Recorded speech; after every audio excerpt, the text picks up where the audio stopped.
আমরা এখানে দেখতে পাই আমাদের দেওয়া আছে 4, 18, প্রশ্নবোধক চিহ্ন, 100, 180, 294 এবং 448। আমাদের এখন এই অজানা সংখ্যাটি বের করতে হবে। অজানা সংখ্যাটি কত আমরা সেটা বের করতে হবে। এখানে আমরা সংখ্যাগুলোর মাঝে কোনো প্যাটার্ন খুঁজে পাই কিনা তা আগে খুঁজে দেখতে হবে। তাহলে 4কে আমরা লিখতে পারি এভাবে, 4 = 2 স্কোয়ার। 18কে লিখতে পারি 2 × 3 স্কোয়ার এবং এই হর চিহ্নটা এটা এরকমই থাক। তারপর হচ্ছে 100, 100কে আমরা লিখতে পারি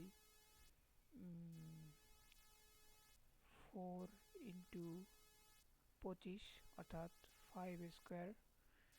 তারপর হচ্ছে 180কে লিখতে পারি 5 × 6 স্কোয়ার। আমরা 6 স্কোয়ার করলে কত পাই দেখি।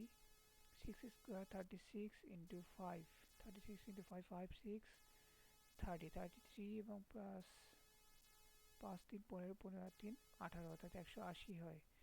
এভাবে আমরা দেখতে পাই যে মিল আছে এদের মাঝে। এখানে যদি আমরা এখানে একটা 1 দিই তাহলে একটা দেখতে পাই 1, 2, তারপর হচ্ছে এখানে হবে নিশ্চয়ই 3, তারপর হচ্ছে 4, তারপর হচ্ছে 5। সেরকমভাবে এখানে হবে কত 2, 3, 4 স্কোয়ার।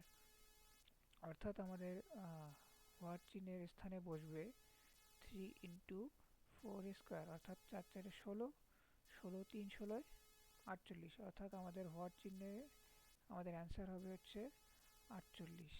এটা হচ্ছে আমাদের অ্যান্সার। ধন্যবাদ।